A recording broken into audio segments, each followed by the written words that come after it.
Hi, welcome to SGT University. I am Kalpana Batra from Faculty of Engineering and Technology. In today's lecture, we are going to learn the concept of deadlocks, and we will also talk about various deadlock detection, prevention and recovery techniques. So let's get started. Let us discuss the concept of deadlock with the help of example. Let us suppose that you are traveling on one-way bridge by a car and suddenly you see a car that is approaching from the opposite direction. Now, you wait for the person to take a back turn and provide the road to you. But the person in front of you is waiting for you to give him space. This is a deadlock situation where both of you are stuck and nobody is ready to take the back turn. In this lecture, we will see in detail what is deadlock and what are the various deadlock handling techniques. In a database, a deadlock is an unwanted situation where two or more transactions wait indefinitely for the other process to free up their resources so that they can complete their work. In deadlock, one transaction is holding some data item and is waiting for some other resource, and at the same time there is some other transaction that is holding their data item and is waiting for the data that is held by the first transaction. So, both the transactions are waiting for each other to release the data item and none of them are releasing the resources. Next, we discuss the 4 necessary conditions that are required for the deadlock. And these conditions are: first is mutual exclusion, second is no preemption, third condition is hold and wait, and the last condition is circular wait. So let's understand each of these conditions in detail. First, we will talk about mutual exclusion condition. Under this condition, the resources involved must be unshareable. There must be at least one resource that cannot be used by more than one process at a time. It means that if the resource, say like a printer, is being used by any process and some other process comes, then it has to wait for the resource to be released. Next condition is no preemption. It means that a process is holding a resource, then its resources cannot be forcibly taken from it. Third condition for deadlock occurrence is hold and wait. It means the process is holding some resources and is waiting to acquire additional resource that is held by another processes. Last condition of deadlock is circular wait.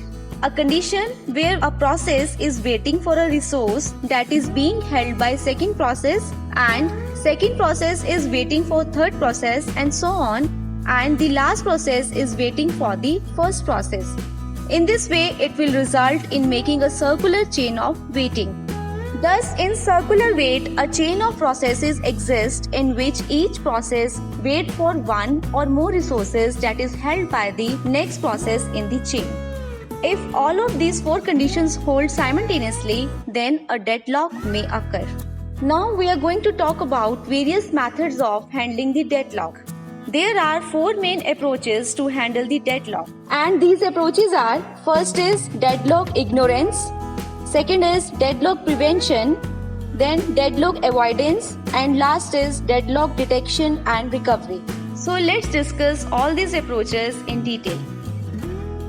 Let's talk about the deadlock ignorance.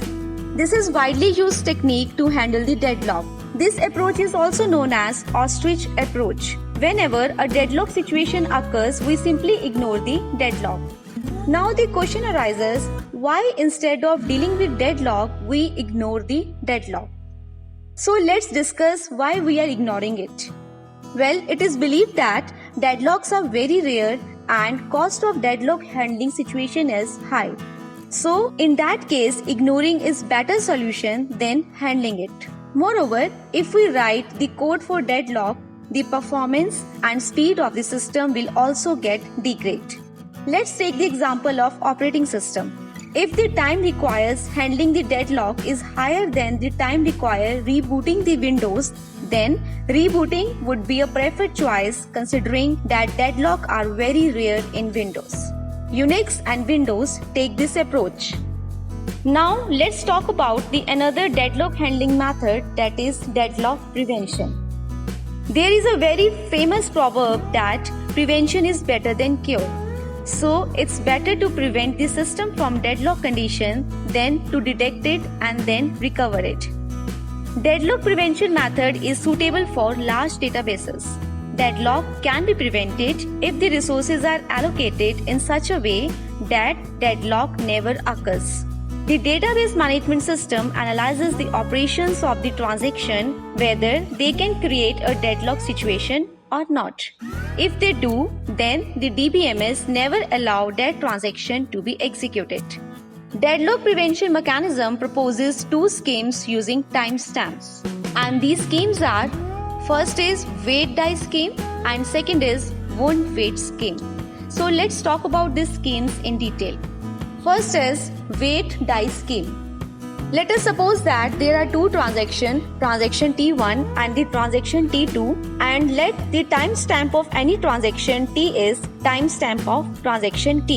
Now if there is a lock on transaction T2 by some other transaction and T1 is requesting for resources held by T2, then DBMS will perform some action based on the timestamps of transaction.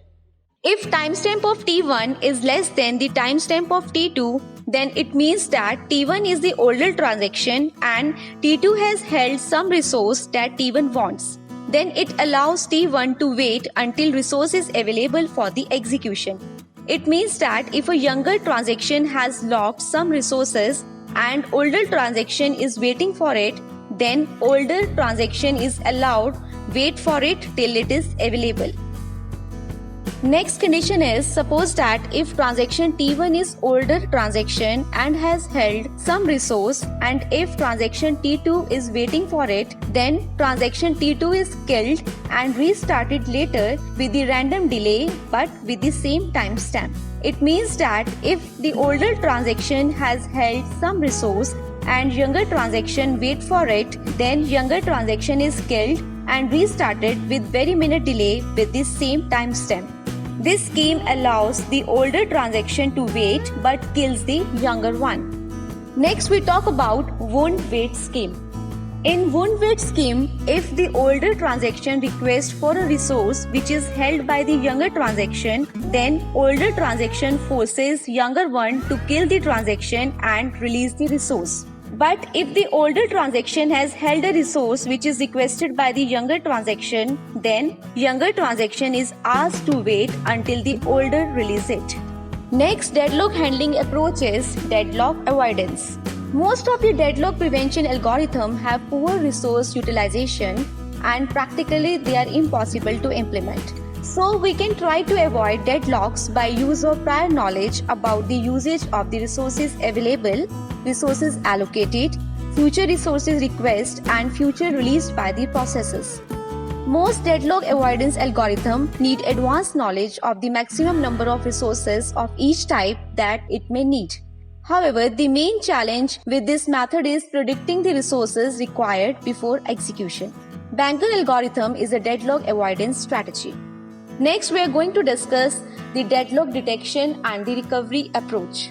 If the deadlock prevention and avoidance are not done properly, then the system may enter a deadlock state. So we need to detect the deadlock and recover it. One of the simplest methods of deadlock detection is wait for graph. In this method, a graph is created based on the transaction and their locks. The wait for graph consists of pair of vertices and the set of edges. In this method, the graph transaction will be represented by vertices and edges shows the dependency of transactions. The deadlock occurs when there is a cycle or closed loop in the graph. Let's discuss the concept of wait for graph with the help of example. In the given graph, the vertices represent the processes and the direct edges from a process P1 to P2 indicates that P1 is waiting for a resource that is held by the process P2.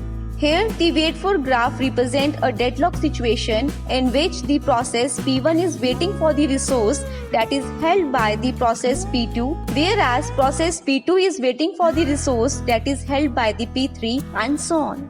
A cycle in wait for graph represents a deadlock if we have single instances of the resources. So the system can maintain wait for graph and check for cycle to detect the deadlock. Next, we are going to talk about deadlock recovery. When deadlock detection algorithm determines that a deadlock exists in the system, then system must take necessary action to recover from the deadlock.